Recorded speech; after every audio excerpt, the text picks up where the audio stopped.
الفل عليكم، ازيكم عاملين ايه؟ يا رب تكونوا بخير يا احلى متابعين في الدنيا. تعالوا اتبل معاكم حبه بانيه كده صغيرين باحلى كده تتبيله خفيفه وما فيهاش اي افتكاسات وما فيهاش اي بهارات كتير.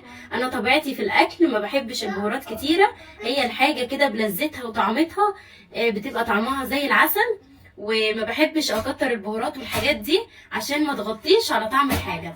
وكمان بحبه التوابل اللي كلنا عارفينهم وموجودين في اي بيت، وعشان ما ارغيش كتير طبعا الفلفل الاسود كلنا عارفين البانيه بيحب الفلفل الاسود، وحبيت احط كده حبه بابريكا صغيره كده تدي لون وتدي طعم، وكمون اللي كلنا عارفينه، والملح والشطه. انا بستخدم في البانيه البهارات دي بس وبستكفى بكده، وطبعا كلنا عارفين البانيه بيبقى طعمه زي العسل من غير اي حاجه.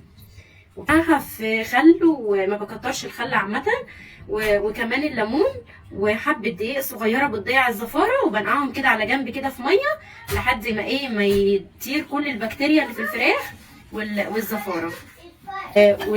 والبصل انا بشرته بانعم جنب، ممكن ينعم لي البصل على الاخر، يعني ايه، يعني شبه عجينه كده، يعتبر ان هي مش متقطع خالص بالمبشره. وكمان حطيت حته هريسه صغيره خالص تتشطب اللي انا كنت عاملاها.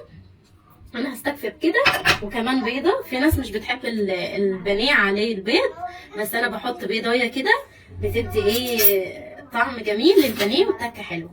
بصوا بقى، جبت بوله كده فاضيه عشان الوقت، بس انا هكسر البيضه بتاعتي. طبعا هختبر البيضه كده الاول، مش بحطها على البانيه عشان لو البيضه فيها اي حاجه اعرفها. وكمان هنزل بالبصل بتاعي. البصل عايزه اقول لكم ناعم جدا، يعني كاني يعتبر انا حاطه ميه مش البصل. والبهارات بتاعتي، بهارات ايه؟ اقلب بقى كل الكلام الحلو ده عشان يبقى احلى بانيه جميل ومن غير اي حاجات اضافيه عليه، وهيطلع زي العسل. عايزه اقول لكم نص الهريسه دي، نص المعلقه الهريسه دي هتخليها حرفيا في حته تانية. شايفين شكل الخلطه؟ شايفين شكل الخلطه جميله ازاي؟ والفلفل الاسود هيضيع ريحه الزفاره خالص بتاعه البيض، عشان في ناس مش بتحط عليه بيض. تمام كده. الفراخ بتاعتي بقى هنزل بيها على الخلطه الجميله بتاعتي دي. شايفين ما فيهاش زفاره خالص، والليمون كده عامل لها ريحه خطيره عشان يمنع ريحه الزفاره بتاعه الفراخ.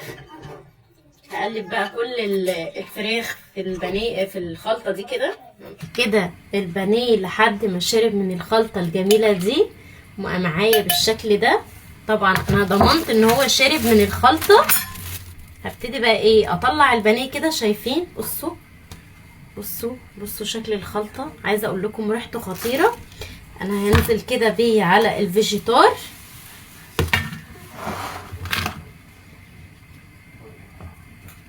بالشكل ده كده،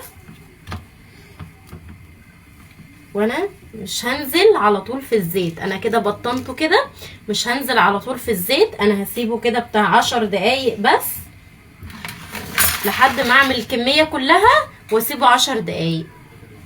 هسيبها في التلاجة مش بالكده، ويشرب كده من التتبيله الجميله دي. شايفين المنظر؟ عايزه اقول لكم ريحتها خطيره قوي. بصوا بقى، شايفين جمال البانيه بقى؟ بصوا خطير ازاي. شايفين الزيت نضيف جدا عشان ما قلتش بسرعه بعد ما حطيت الفيجيتار. انا ما حمرتش بعد الفيجيتار على طول عشان يكون الفيجيتار ثابت على الفراخ معايا بالشكل ده. بصوا بجد خطير. وشايفين البابريكا اديتها لون ازاي، وكمان الهريسه. بصوا الهريسه عملت فيها ادت لها لون ازاي. وبكده ابقى عملت البانيه معاكم بالشكل ده كده.